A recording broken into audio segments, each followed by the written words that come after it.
I'm Meg Onli. I'm the curator of SpeechX, and I am joined today by the amazing Kameelah Janan Rasheed.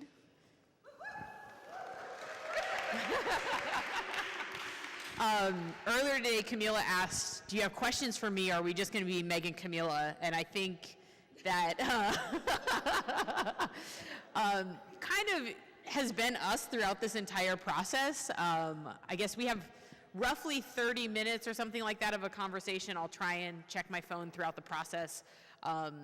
But you were one of the first artists I approached about being in SpeechX. I'm a huge fan of your work, but you have also been incredibly generous of allowing me to enter your practice and be part of a conversation with you. And so I don't really have necessarily questions, but I just want us to kind of wrap together and talk about some of the pieces that came about, specifically because we're here for a Xerox performance/workshop. I thought we'd talk a lot about kind of your process and copy machines and duplication, but more than that, also about kind of the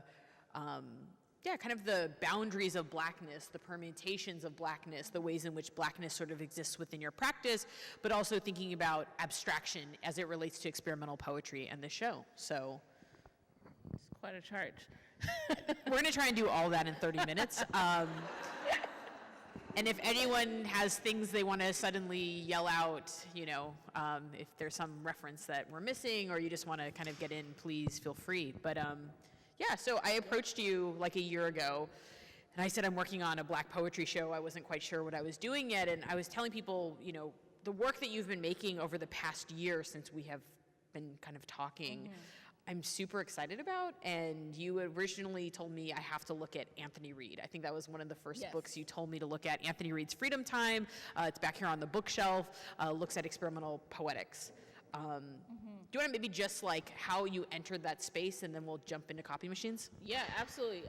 So usually I always tell the same story whenever I give talks, which is the story of me in a publishing center when I was a kid. So I grew up in Northern California, small town called East Palo Alto, and it was a very, in financial wealth, there was not a lot of it, but there is a lot of cultural wealth and sort of this tradition of publishing and independent Black schools.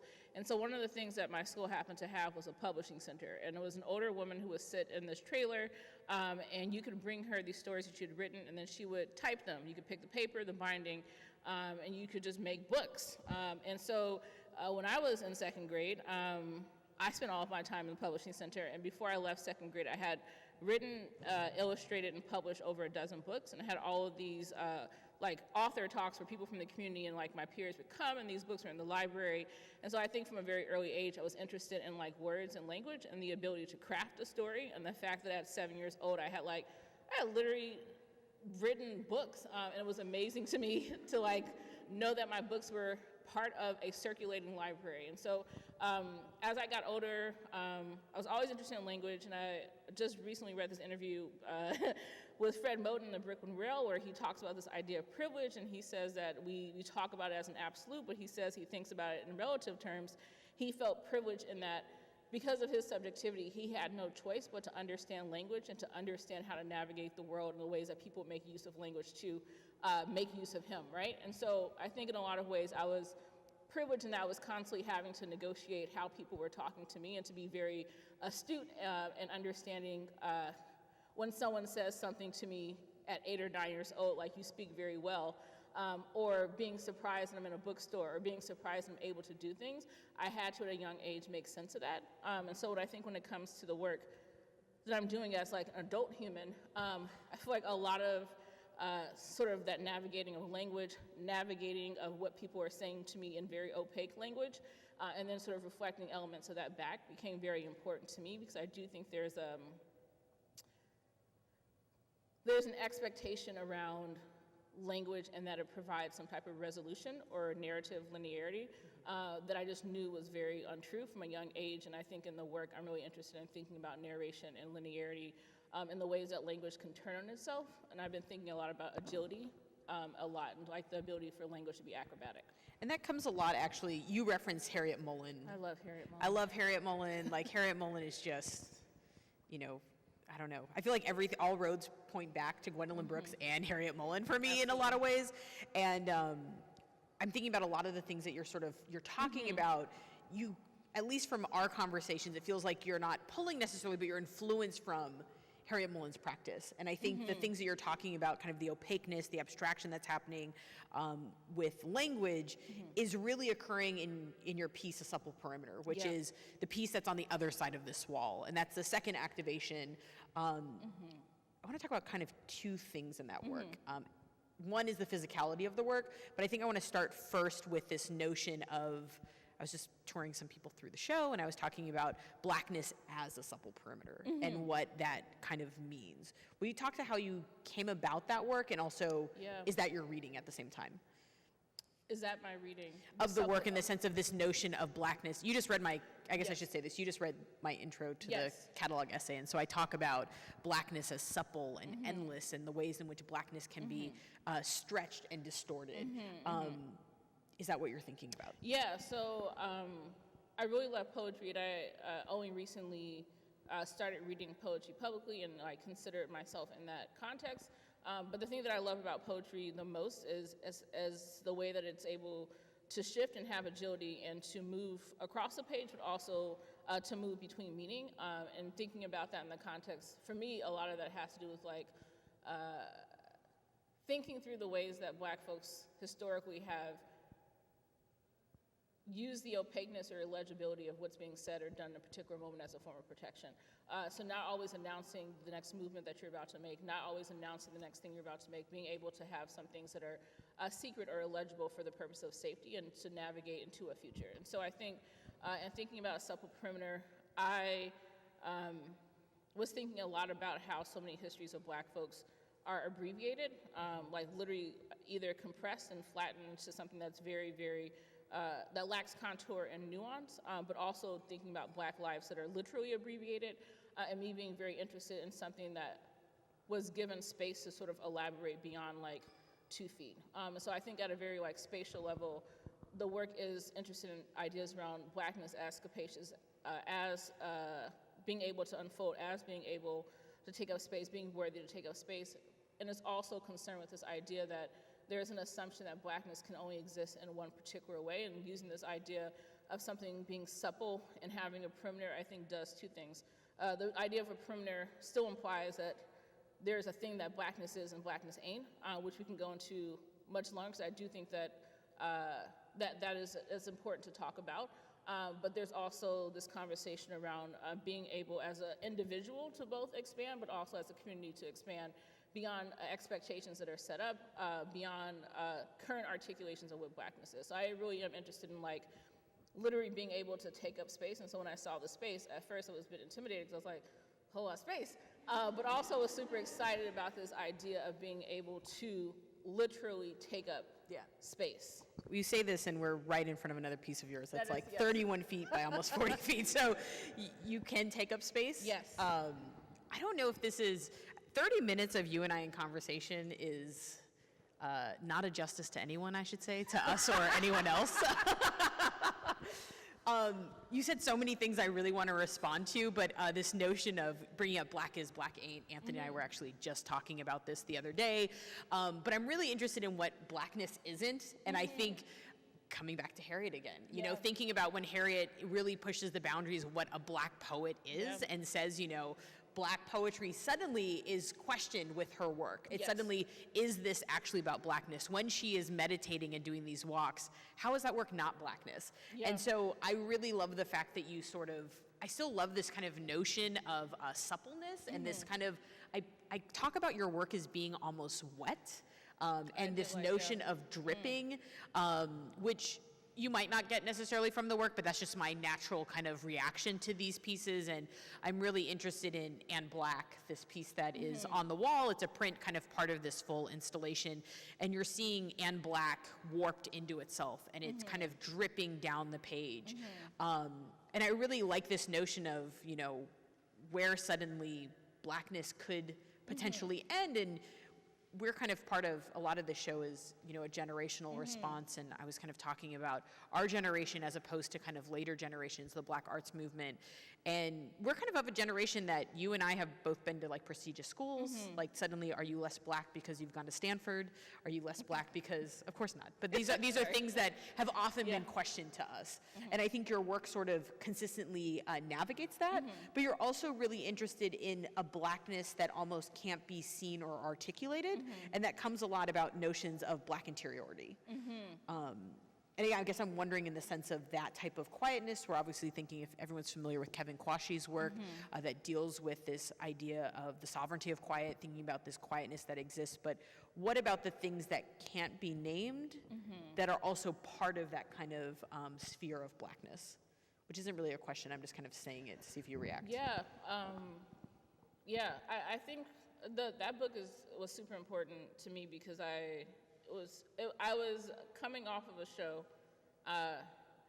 where someone approached me and said, "Oh my God, I think your work is really, really beautiful. It's so graphic. I love all the contours, all the stuff, but I find your work a bit reticent." And I remember in that moment, and I was literally going through, because it was like, this is an SAT word, and I'm like trying to figure out reticent, and then I was like, oh, that was not a compliment from her at all. She was upset about something, and she goes on further to say, I found myself having to think a lot, and I didn't really want to think. I just wanted you to tell me what you wanted me to think. Wasn't this a curator that said this to you? Sorry, maybe I shouldn't have outed that. Thanks, Meg. Aaron's face. Aaron's like, oh. Sorry. It's perfectly She fine. who shall not be named. But it was an interesting moment for me because I remember going back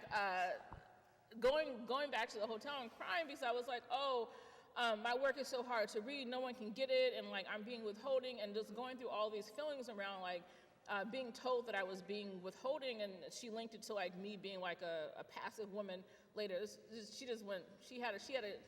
She was having a great evening for herself. But it was really interesting for me to think about how people are reading work in the sense of entitlement to work, and this sense of entitlement around being able to understand every single contour upon a first reading.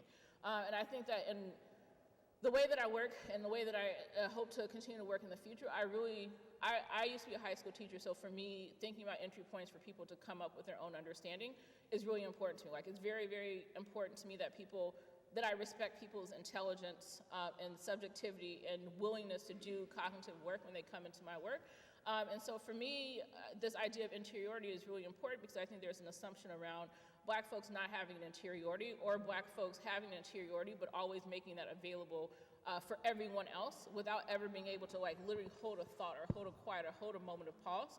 And so for me, I do talk about my work being reticent now almost as a joke, because it was now that I'm over the moment, it's a bit funny to me, but it does raise some interesting concerns around Black art that is immediately legible to a wide audience, and Black work that is not immediately legible to a wide audience, and this interesting place that I feel like that I'm occupying, where my presence in public programming or just being visible in the space is not, I don't want to say required, but is a nice compliment to help people decode things, which I think is an important part, but I also really do want to shift the way that people engage with art and shift it towards like a durational engagement where people are interested in doing the work, where people are interested in asking questions, and the question not being, what did you mean here?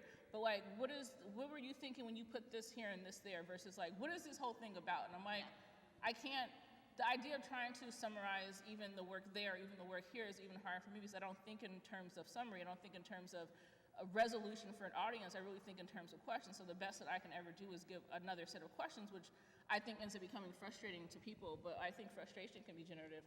I think it is, not everyone else. I think it can be generative as well. Which I think is super interesting about your work. I think I met you shortly after this instance happened, and I just was like, fuck that woman. Like, I mean, seriously. That's what you said, yes. But like, also, I think you and I are both very engaged in the consumption of Blackness, in the sense of our questioning of the consumability of Blackness and the consumability of Black figures, the complications of figuration, which inherently, you know, if we were rendered once as objects, what does it now mean for us to then kind of reenact that of creating figurative work that is then consumed by a typically white collector base? Your work is very challenging, and I've loved that about your practice, and I think something that also really happens in your work that you didn't necessarily touch upon here is the fact that it's not stagnant. And the fact with a Supple Perimeter, you're actually adding to, after this workshop, you'll be adding more pieces to that, and sort of constantly thinking about your own strategies as a maker of how you can kind of push against that and say, well, there's not just a simple reading of this piece. This piece is always in flux. And I guess Blackness is kind of always in flux if you're thinking about it in many ways. Yeah, I mean, so I recently, I recently took down my entire website and left a note that was like, if you would like to see work and you can like initiate a conversation with me to see your portfolio. And part of that had to do with just like me going through transition with like how I want to present my work in a digital space, but a lot of that also had to do with like what I feel is the function of a website, which is to present a static representation of your work and these sort of like these year-based stages. And a lot of the changing of the exhibition out there came about because whenever I did installations in the past, I became frustrated, flustered, annoyed by the idea that how I felt on September 13th about what I created and the ideas that I was dealing with was exactly how I'm gonna feel on December 23rd when the show closes. And I really do think through, like when I have a thought, I'm gonna keep thinking about it over and over and over. And so like there are moments where I'm like, oh, the cluster of things that I put in a particular space, like now another thought has entered my mind. I've read something else, I've had another conversation, and I want to be able to make that thinking visible to an audience. And so changing that is like one step in this direction of being able to make my thinking public, to make it visible, but to also sort of disrupt this idea that that thinking isn't part of like what an artist does. We keep seeing these sort of like magical displays of work, which is like an artist is somewhere else making a thing and then they put the thing in the space and then they don't touch it. But I'm like, I touch everything. Like everything needs to be like fussed with, and I don't like the idea of being able to fidget and change things. And I think in the same way, when I think about Blackness and Black histories, there's this notion of it not being expandable, not being able to accommodate new histories, new contours, new permutations. And I very much am learning new things about Black people every single day, like literally. Yeah. And I think that sense of beautiful abundance and thinking through that, I think I want to figure out how to reflect that or mirror that in my work. So we're at only 10 minutes left of this combo, which is, I know I've been looking. Yeah, we have 12. That's not real. That is real. So I wanted to actually, if we could slow time, I would. And I don't know how hard we are timeline-wise. I'm looking at Leeway. But I thought maybe we would jump from kind of that notion, which sort of gives people a really good basis of where you're working from. Yeah. And talk about the tool that you're working with. What we're here for. And we're not sponsored by Xerox, so let me just say that. If they want to hit you up, they should. We work with Xerox because we got a Xerox because that's what you're comfortable working with. But I want to talk about kind of the conceptual aspect of your practice working with this tool. But then I guess maybe we should segue into the workshop itself. And I guess everyone knows we're doing a workshop today. And you're going to be showing how you create these kind of scores. Yes. And I like this notion you brought up the word fidget. And I think you're seeing your hand literally fidgeting, moving across the panes that are being captured.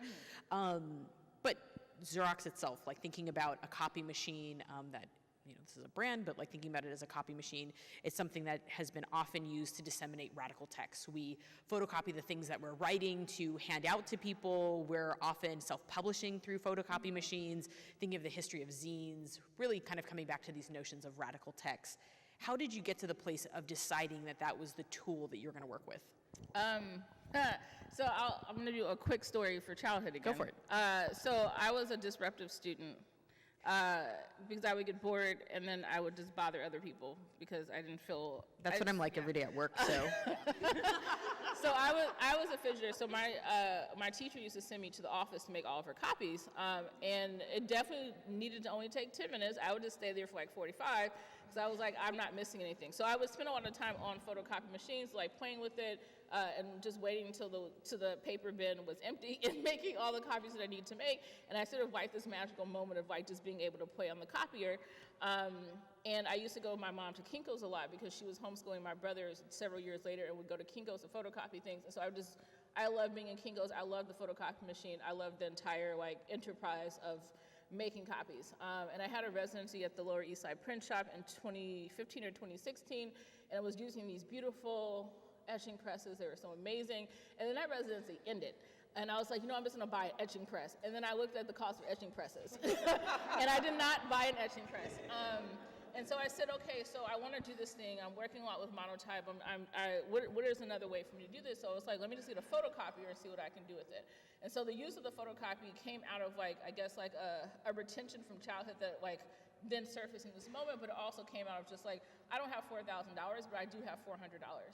And I bought the Xerox machine, went on the website, found the cheapest one that could also do as much as I wanted it to do, and just bought toner and paper and just spent like hours and hours and hours making all these copies.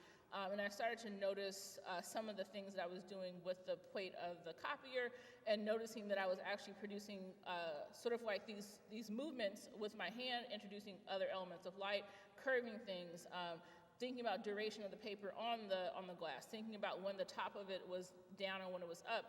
And so thinking through all of these as sort of these scores that I was going through to create these different types of impacts. And so sometimes I would type something on a computer, print it out, and then run it through a copier. Sometimes I would cut something out of a magazine, run it through the copier. Sometimes I would put my little hand on the machine and go through all these processes, and then collect all of this stuff. And I always go back to Kevin Young, who wrote the Gray album, but also wrote a really good book called Bunk, which is recently out, which is amazing. He has a line in his book where he says, like, Black folks are in this habit of collecting without knowing why they're collecting, and I feel like a lot of my practice is organized around making a bunch of stuff and not knowing when I'm going to use it, but I knew in that capacity I had made like thousands of copies, and a lot of these early copies ended up in parts of what's here, parts of what's there. And so yeah, the use of the photocopier came out of like a childhood fascination, then like an adult lack of funds. But it's kind of new to your practice. It's new within the past like year or something. I mean, I feel like I remember thinking when we first started working together that you were almost kind of like a language artist working with language, and now you seem so much more invested in experimental poetry in certain ways, and that isn't due to speech acts, it's more due to like your practice, and I think this was helpful. I didn't want to take credit for it, but thanks.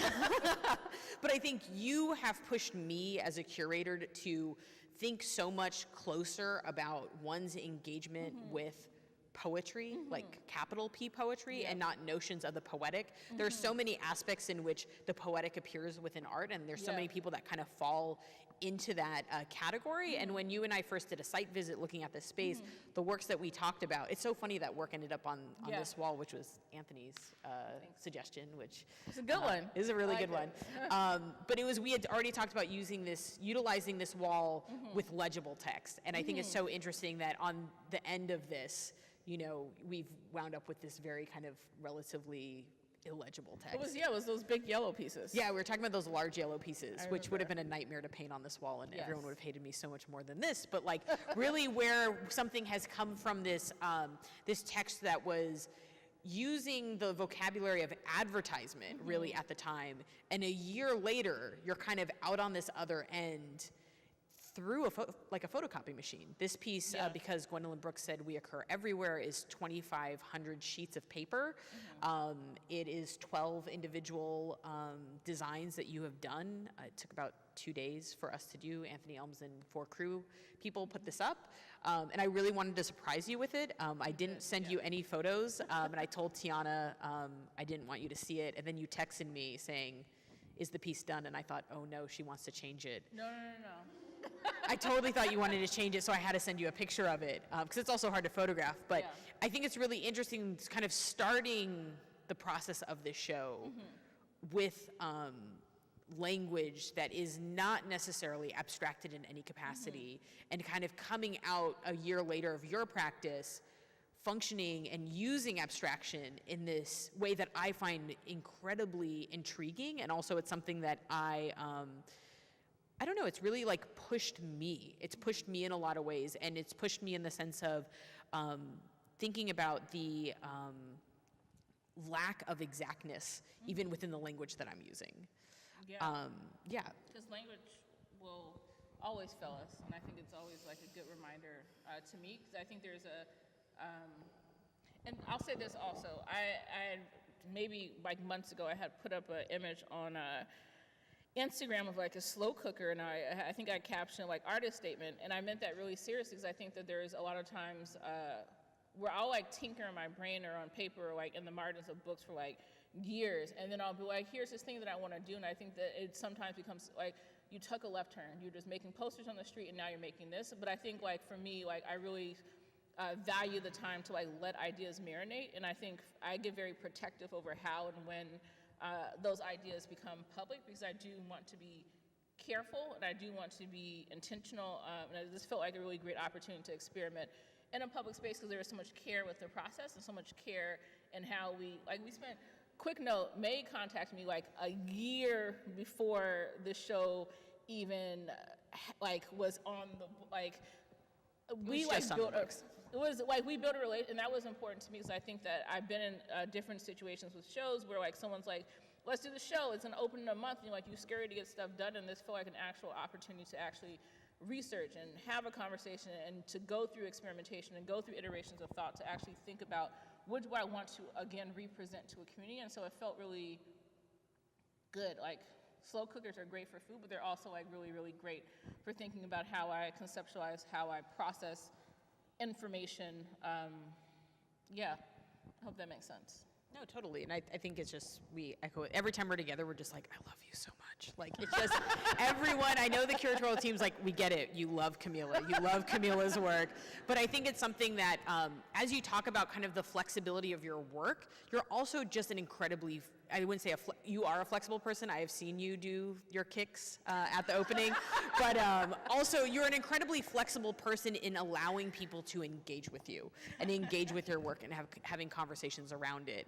I know you're a gymnast, so that's where you get that flexibility from as well. I was a gymnast for like 3 months, and then my mom took me out. Well, but those 3 months obviously helped me. So yes. I want to maybe open it for a couple minutes just to questions if anyone has anything. And then I thought, do you want to maybe perform a score? This is totally me on the spot asking you. Do you want to perform a score? Like, do you want to? It's too late now, Meg. Do you want to maybe start walking us through kind of the process, and maybe we can still have a longer conversation as you're doing? Are we interested in like maybe doing that? Questions? Do people want to have any questions while we're sitting here with mics? Do you have a question? Here. The video of Essex Hemphill reading his reciting his poetry and speaking in context of a black gay male in a society which suppresses blackness and the maleness and the artistic aspect. I was touched to see that you had Joe Beam's Brother to Brother and I forget the name of the other book of poetry next to that. Could you give me some sort of contextual remark on just that space? Yeah, thanks for the question. That's actually not Kameelah's work. That's Gianna who's a Philadelphia-based artist who I generally love hearing her speak about her practice because she's really invested in it, but I can talk a little bit about that if you'd just like to hear kind of how that came about. That piece was commissioned by the ICA in 2015, I believe. Was it 2015? For a Day Without Art, which Aaron Cristoval is here, who's just recently done the amazing Day Without Art screening that just showed at the Whitney yesterday. I guess and many other museums. It showed here at the ICA as well. But anyways, that piece, in the sense of its relationship to text, As we were building out that space, Gianna and I, both as queer Black women, also feel equally suppressed in many ways, and we wanted to think about that there's a space within this exhibition, and there's a space within poetry, experimental Black poetry, where queerness has erupted. And a lot of that, again, Harriet is the root of it all. Thinking about Harriet's cracks between what we are and what we're supposed to be, she is talking a lot about in reference to the Black arts movement, where queerness was often expelled and where queerness wasn't forefronted in certain ways. And so Tiana and I had a conversation about what it meant to kind of perform a seance within the gallery space. What did it mean to suddenly bring back the voices of those who have passed, who are literally in conversation with us? And what does it mean for us as queer Black people, whether male, female, or fluid? What does it mean for any of us to really be in conversation with our past? And what does it mean to bring them back into the present? Having the books in the space was something that Tiana had kind of wanted to do. I arranged them because I'm a curator and I have to do something. So I laid those kind of the way that they are within the space to reference to that, but also thinking about that space is installed like her studio. So how do we have conversations with people from the past within our studio space, and how does it influence what our current practice is? But hopefully, if you come back December 13th, we're going to be doing a reading with Morgan Parker and Simone White. Tiana Nickimja will be here, and I'm sure she'd love to talk to you more about that project. Any other questions on this work behind us? Anything? Kameelah is a bountiful wealth of knowledge. Erin, yeah. Thank you, Meg. So as you mentioned, there are 12 individual pieces throughout this. Can you kind of speak on what those individual pieces are and how they come together in this work? Yes, I'm going to actually stand up so I can point them out. Who? Do you need help finding them? No, I was trying to find like a sentence starting point. So I collect everything. I keep everything that I make, and I was interested in both like forms that arrive when I'm going through this process, but also like these small details. So there are a couple things worth pointing out. So like this design here actually is a magnification of a very, very, very small part of when I was making a photocopy and moved something accidentally. And so I was really interested in the design and the pattern that erupted from that process. Some of just like this one here, which is, you'll see smoked pork, neck bones, tails, and hocks, halfway home now. Some of these are like excerpts of poems that I've been writing, and I have a lot of anxiety over, around, I love publishing. I have a lot of anxiety around the book form because I have anxieties around completion and committing to a form. And so a lot of the pieces that you'll see with language on are poems that I've been working on that I have not committed to them being included in a book form or any other permanent fashion. And thought that in this case, them existing in this space was a lot easier for me to digest because I knew that I could always come back and remove them or just plaster something on top of it if we needed to. The Way Out is actually an excerpt from this book talking about Black nationalism and Black Muslims, and this is a chapter which was talking about the way out as like a conversation around liberation. Let's see, what else is down here? What about the folded piece? You're really close to it down there, that folded page. This one here? Yeah, that one. Oh yeah, so a lot of what ended up happening when working with the photocopier is that there's only so much space, about 11 by 14 of space, and so I ended up trying to think about how to collapse all the information that I wanted on one plane onto one sheet, and so I ended up doing a lot of folding with paper. But I think less than the actual content of what's on it, I was really interested in going back to Gwendolyn Brooks and thinking this idea where she says, we occur everywhere, I'm one of the Blacks, don't call me out of my name, and being really fascinated around this idea of being able to occur and to elaborate and to take up a lot of space and being able to have different permutations. So like, even though there are 12 different designs here, they're not 2,500 different sheets of paper, because they are all arranged differently, you're always getting a different side, a different angle, a different view of the thing that is there. And I really liked, you guys did a good job with overlapping these. I'm very much touched by this. It feels weird to talk about your own work, but I don't know if I answered your question, Aaron. But I'm in this, yeah, I don't feel like I stand next to this piece often to think about it, but it is a very humbling moment to like look at this up close. It's also a really dizzying piece. When I Yeah. tour this piece, I feel like the room shifts in a certain way when you get really close and look up to it. It is something that it's overwhelming, but at the same time, when you step back, I think a lot about television fuzz, and that's one of the reasons Khalil's piece is right next to it. Yeah. Yeah, and I think there's also this element of when you stand back, many things are not decipherable, so it does create sort of this performance of people coming in and out of it to actually view the thing. So like what you see from that point is not what you see when you're close up. Yeah, I'm sorry, there's this weird moment that I just had and looking at it, and I guess I haven't, I'm sorry. We'll talk more afterwards. I just had a weird moment. I should mention that there is also a piece outside of the museum. There is a work that you've done in collaboration with Morgan Parker. And Morgan is reading from her new book, There Are More Beautiful Things Than Beyonce, and she's reading the poem 99 Problems, and you have taken one of her poems and have done one of your manipulations on it, and it's screening kind of across. And next week, we actually will be showing a new video, which is Tiana Nickimja unboxing, going through the process of unboxing Brad Johnson's archive, and those are the two videos that are promoting the show and kind of thinking about the way that we've talked about the show and the way that we've promoted the show is thinking about these as 6 individual artists. And these are 6 artists that are in relationship to each other in the sense that we're all in community, we're all in conversation, but how instead of having a hero image for the show, each person gets their own thing. And I think having a sibling that I'm super close to, we never shared. We each had our own thing. I'm pretty good at sharing now, but we each got our own thing, and what did it mean for each of you to have this individual thing of Martine being in all of the ads, Tony liking sports, so he's on the banners, you kind of having this intervention with Morgan, because Morgan Parker actually has Kameelah's work tattooed on her body, so, so really thinking about kind of those relationships that are built. Are there any other questions, or should we move this over to the workshop?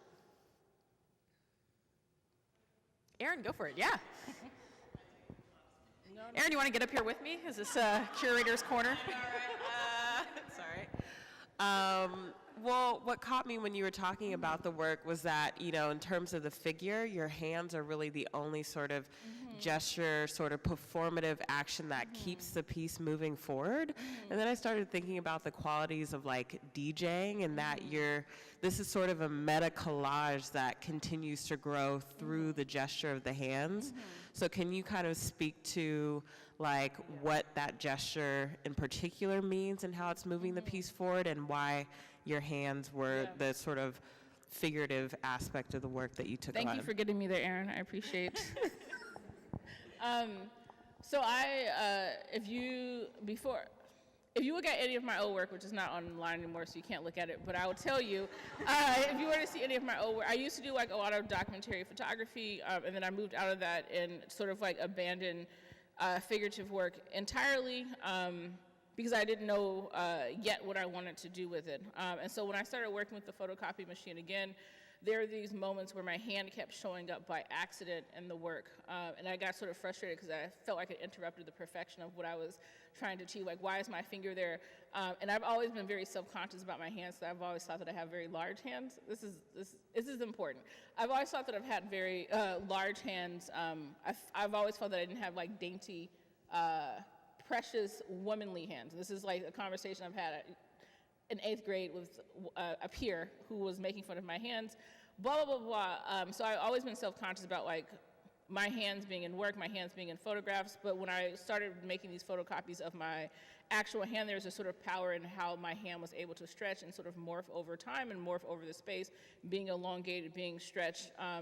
And there's also something about the texture of a hand that was really beautiful that sort of reminded me of like a cartography or a map.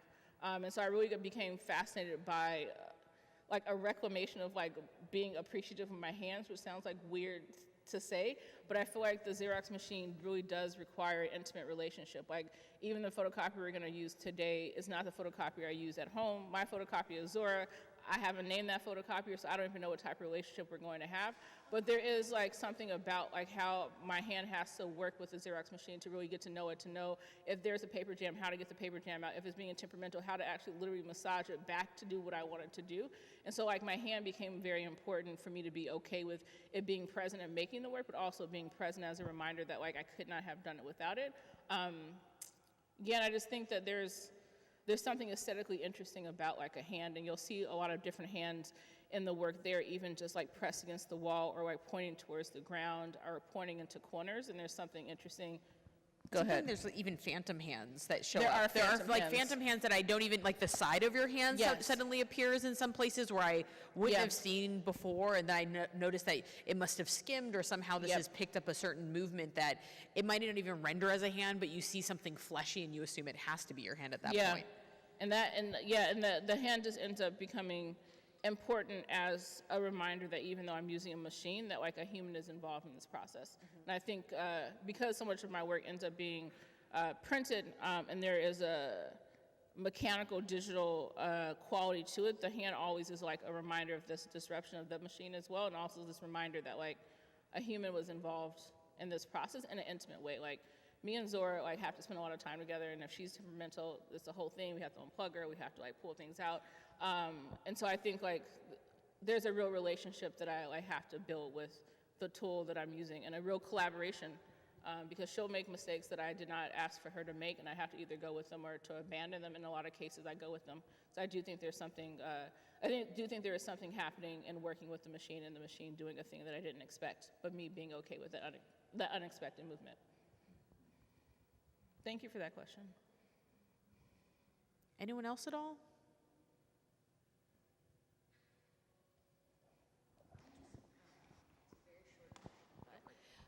I'm just curious about your system of archiving, which I'm assuming you have if you are collecting and also just producing so much, like photocopying work and stuff like that, and if you could talk a little bit about that. So I don't have a studio, so if you're based in New York and would like to give me free studio space, I will take it. I basically, my husband and I don't have closet space anymore. Because it's full of stuff. So basically, in a lot of what happens is there are a lot of manila envelopes and a lot of boxes from Talus, which is like an archival company in the city. And it's just like a matter of like making a copy, putting it in a box, putting it in a Ziploc if they're like smaller copies. I used to be in the habit of like putting dates on everything, but have stopped doing that mostly because I kind of like being able to pick up something that I don't remember where it came from and being able to work with it outside the linearity of like, I made this in March, so I need to use it again in August. And then also I spend a lot of time photographing language, so like photographing a sign on the street and just mostly holding that in the cloud, which is not a reliable, nothing's reliable. You have to diversify your risk. None of this is reliable, but so there's a lot of different ways that I'm holding on to language, and in the tactile form, it's just usually through boxes. And then I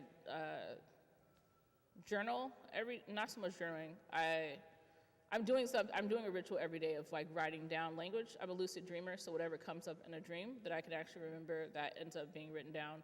Whatever I'm like listening to that I feel is a connection to something else, that gets written down. I'll make one last reference to another amazing Black woman, Octavia Butler. I read this interview she did with Delaney a couple years ago where she talks about this idea of a primitive hypertext. She's being interviewed about the internet. She's kind of like, I don't really use the internet like that, but I believe in a primitive hypertext, where she sort of talks about, as she's working through an idea or a project, she's like listening to something, she's like reading this other thing, she's taking a walk, she's doing this, she's doing that, and she's letting her mind drift. And I feel like a lot of my archival practice is a matter of like collecting a bunch of stuff without a concern necessarily for like where they're placed in time, but being interested in how to map the relationships later. So at the end of the day, I'll do a brain dump of everything that I've sort of been like cycling, and then try to map the relationships between that. So a lot of my archiving ends up being relational and less in a linear like fashion of going back to like search for a thing. And it's kind of amazing watching you work on a Supple Perimeter. You came in with like 3,000 pieces of text. Yes. And I think you had 2 or 3 days, and you show up and you're like, I have like 3,000 pieces of text and I'm like, oh, this isn't gonna get done. Like there's just so many pieces, and we ended early. I mean, it was something that ended early, but like the fact that you have, let's say you're working with a word bank of 3,000 words, but you only used 800 or something like that on that wall. And so also seeing that you sort of are improvising as you are creating these things. So a lot of people ask me, how did that installation come about? And you sent a sketch, we printed the works, and I guess I should disclose, my first job, you know this actually, I worked fixing copiers, and I repaired copy machines, but I've run print shops until I got this job here. And so my old job printed the show, printed your work, and you lay out these anchor pieces, kind of the largest pieces are laid out, and then as you're doing that, you're kind of building these constellations of text, and all of it is just kind of happening improvisationally after you lay down those key chords, those kind of like key notes that you're putting down. And there I would also say there's an interest in the way that all that stuff is laid out, me being attuned to how people are moving in the space, because there is a physicality of like installing things lower and things higher up, but also installing larger pieces that require you or suggest or invite you to stand back on things that are inviting you to stand closer. So I am interested in sort of this movement in and out of the piece, because again, I'm a fidgeter and I have a short attention span. For me, whenever I'm like walking through the space, I want the option of being able to move in and out, to look up, to look down, to crouch, to look underneath something, to flip something up, to be fully engaged as much as possible. And so I think in installing the works, the improvisational nature came also from like a desire for me to have a physical engagement in an art space, to be playful, to have like some gymnastics or acrobatics involved in like how I'm looking at things. Something that's upside down or underneath something else that requires me to sort of crouch and then look up is for me, an interesting physical experience in exploring work. So one more question, Amber Rose. I've been secretly pressuring Amber Rose. I don't know if anyone has seen me, but I whispered to her, I said, do you have a question? Did you see this? I was staring over here just at her.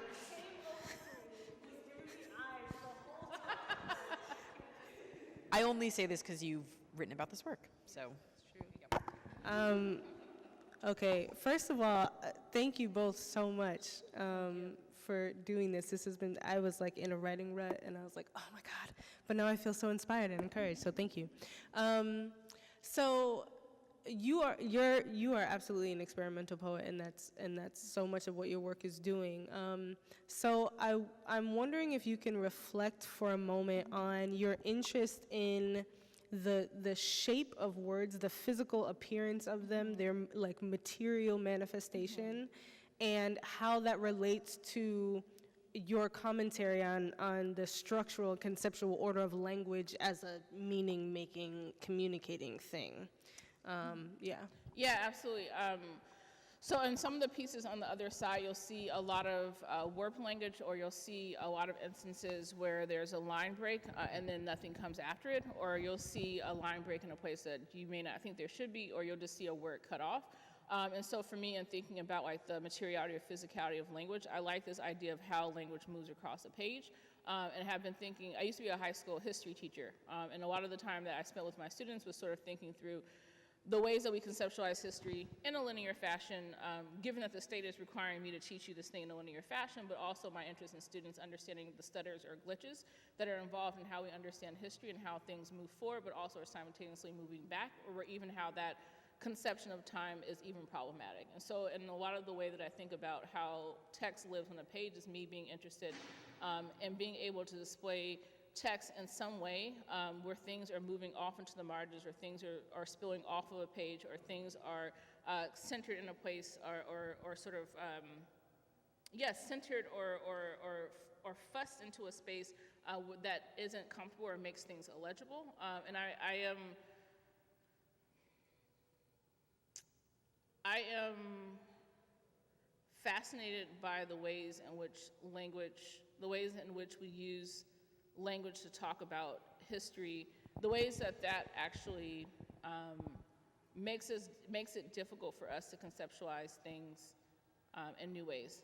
Let me try that in better language, and this is a moment where I feel like language is failing me as I'm talking about language. So this is a meta moment for me.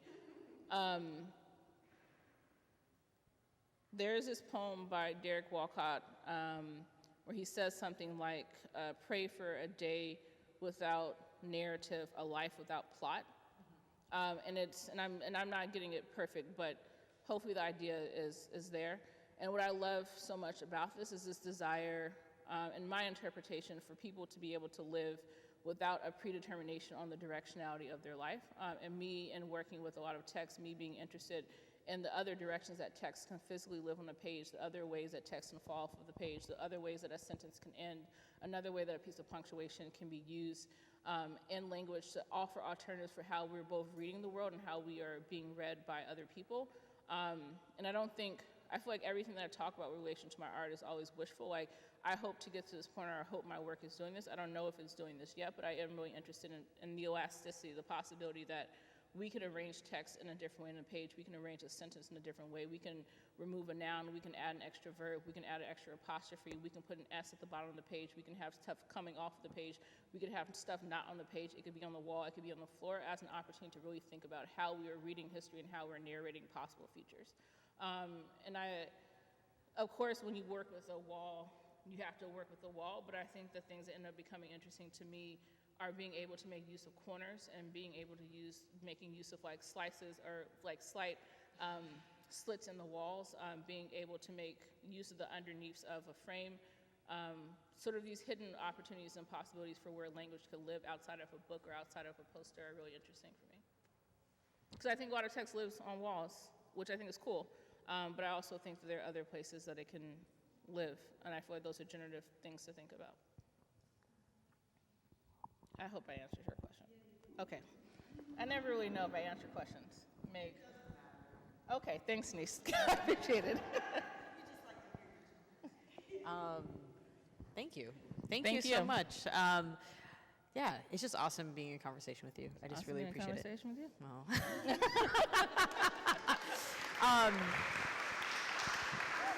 So as we move this to the workshop, again, thank you so much to Leeway, but I also totally forgot to say thank you, Derek Rigby, who made all of this possible, set everything up. Thank you to Mary Holmes, who also facilitated this. Did I go rogue on this project, or were you part of this? I can't tell where I start and you end sometimes, so. And thank you all for just being here and participating in this. So I'm super excited to see this. Let's get to it. Let's move to it.